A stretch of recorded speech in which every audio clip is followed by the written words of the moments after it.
It's Tuesday afternoon. I'm busy cleaning the clears or protecting them, and certainly it does a really good job. I've done the outside all the way around and I'm starting on the inside. Right, well, it's damn hot work, but done the whole of the helm and both sides of the cockpit.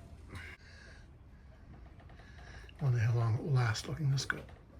Oh, it's Wednesday, light winds, nice day. I think we might see whether the code 0 charts are being useful. The halyard's another one of these oversized 14mm lines. And exit the top of the mast, there is a block about there to give it a good lead, which is good. Unfortunately, it has to be raised, or fortunately, from the helm. There's a lot of friction in the clutch, so I'm going to cheat.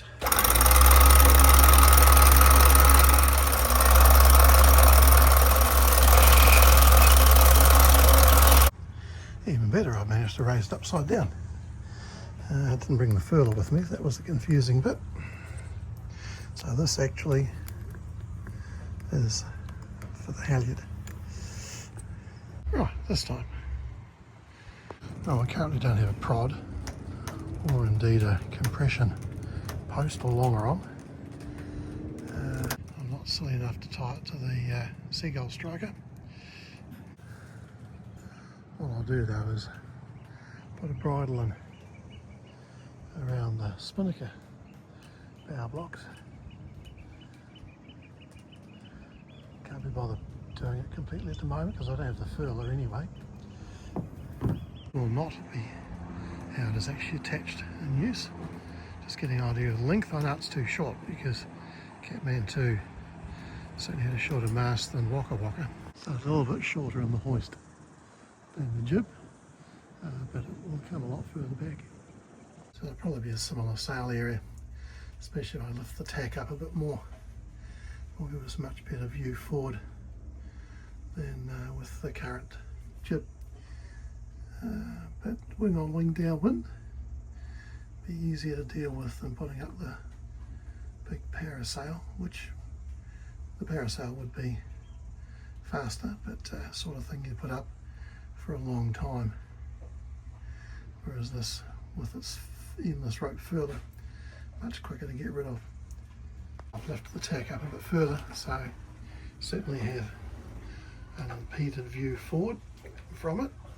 And we can see we're about, I don't know, metre and a bit short of the block up the top. So it's proof of concept that is worthy of further investigation, so I need to bring the furler next time. I've got plenty of rope and sheets and things. We'll drop it back into its bag, pop it away. You can see how much friction there is in the system. Right, it's away. So we need the furler and the appropriate weather and course. Just where the sheets end up, we can put them on the bottom of the stanchions around this cleat. I've got turning blocks that can do that, and of course there is the official turning block there, and it runs from there to this cheek block, that cheek block, through another one over there and into the helm. It's damn hot. Any wind we had is gone, and sunny, reasonably humid. I've pressed this fan into service. This one is obviously touching somewhere, so let's see if we fix that.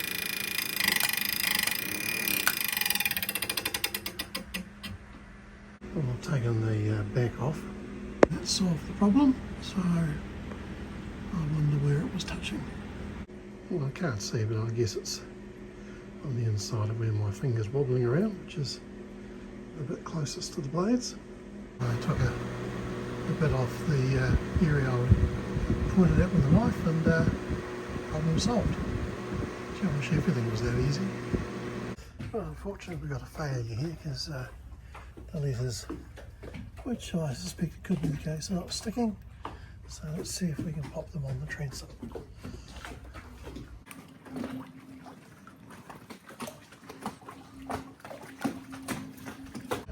Right, port aft cabin under the floor, and seeing the weather's clouded over and there's a bit of a breeze, let's just pop another coat of ceramic wax on the easy bits.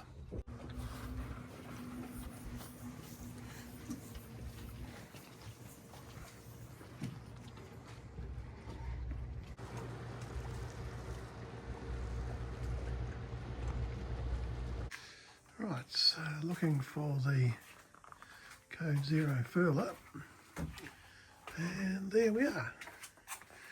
So, code 0 furler and top down furler for the Jenica. The Jenica's too small, so no point trying that. Code 0 is too small, but not near as small as the Jenica. Right, so it's an endless line furler, very straightforward. Here's the endless line. It's on a block, so we should be able to bring it back a fair way. Oh, it's Friday afternoon. I'm on my own this weekend, so it means I have to do it all myself.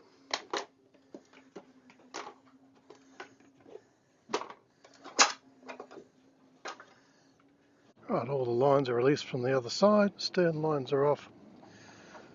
Just got the two springs here, the rest line and the aft stern line here. It's easy because the wind's currently blowing us onto this pontoon. Okay, everything's released. I'm just pushing the bow out of it. Oh, I've got the fenders up. Not much has changed here, except I don't think we've got a Leopard Catamaran anymore. Hydra is still up on the slipway. We've got an easterly blowing, so I'll probably just motor down harbour. We've got just about a couple of hours to low tide, so we'll make use of the outgoing tide. Right, well, time for a late lunch.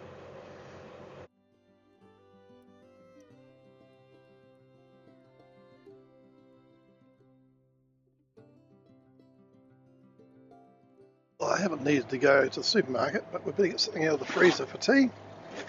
Oh, look at the size of that. Oh, what the hell. Now, don't worry, I've got the autopilot remote with me, and excellent view, of course, from in the saloon here. That's 10 degrees to port. So we're going to have a headwind all the way down the channel.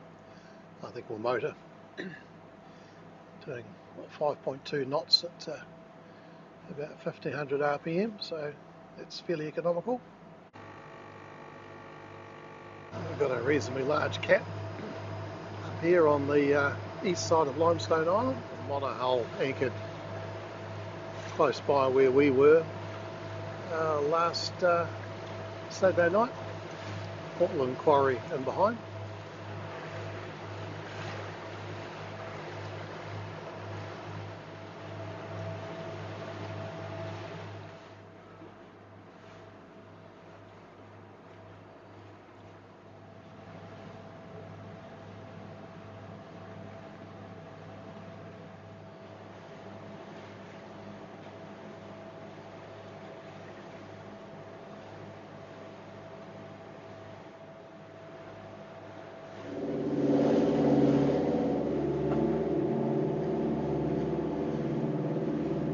We're going past Northport, so looks like this one's almost fully loaded. So still got a digger here and another one further forward. One digger here, loaded bays, another one to complete Another loaded bay, and we've got the lashings over the loaded bays. I believe they're rescuing a log from the water.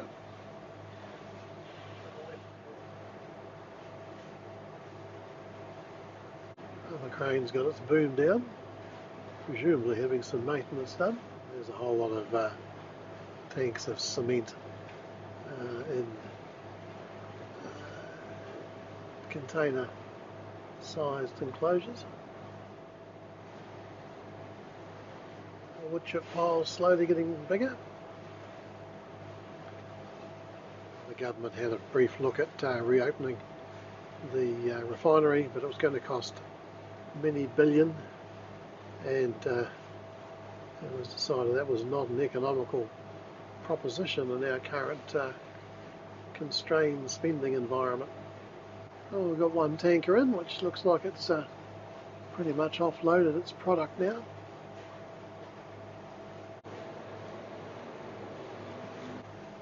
We've got a couple of log ships out in the anchorage, so one there and another one over there. So this is the southern anchorage.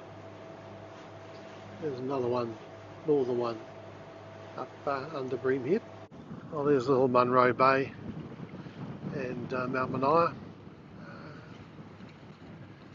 We're probably going to go here to off the Arnolds, and then around here is Urquhart's Bay. There's out the harbour entrance. Oh, we've got a cat anchored off Munro Bay. Oh, we're coming up to Urquhart's Bay. We've just got to go around the end of Calliope Bank and then follow the shore back around.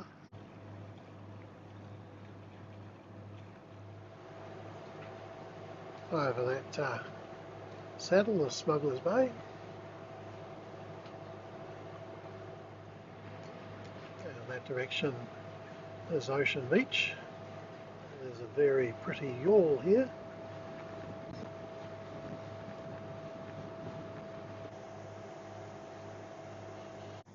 Well, we're heading just up here to what we call off the Arnolds. Parents are friends of ours. They've since passed, but still the name stuck with us. And there's Calliope Island on Calliope Bank. Oh, I've got the engines in reverse, so there's the bridle. So here we are. Beautiful spot. Tide's turned now, it's coming in, but it's only just after low tide. So the cottages here are, or were, the Arnolds.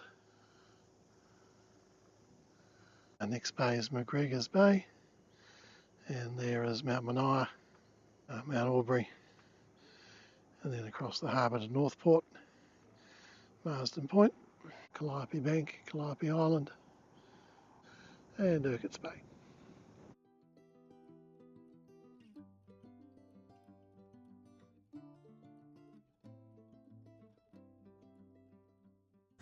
I'm fairly sure I've got a leak from this stern shaft. So we'll pull it out and have a look. Very hard to get to it inside the engine bay. So it's bedded on a butyl tape, so it should be easy to get it out. Oh, I can actually feel I saw a drip. There we go. From both of them.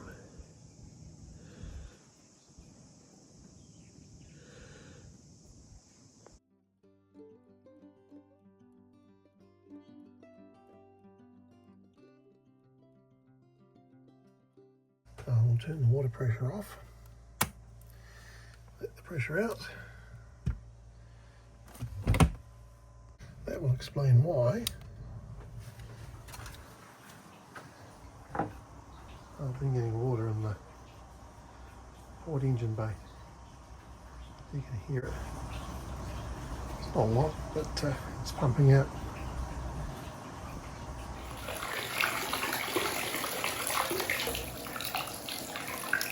There's blue clips here.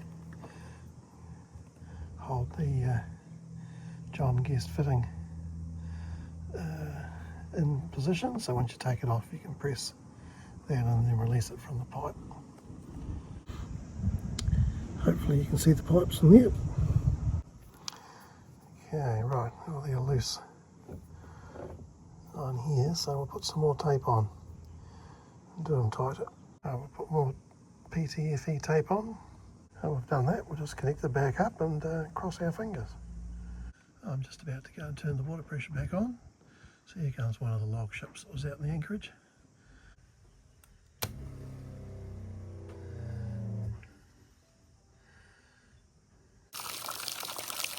Getting the air out of the system. Oh, I can't feel any leaks. Hard to see the camera, it's so bright out here, but I presume we can't see a leak like last time.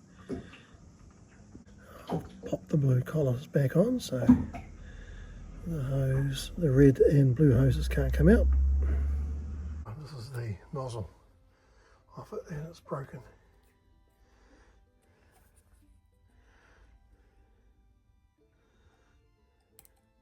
But I knew I had a spare, and using my storage solution I could find it.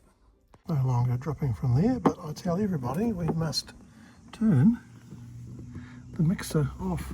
So down is off.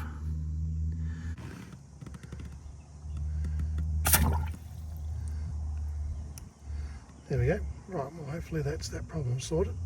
Right, time for dinner and a lovely outlook towards Mount Marina.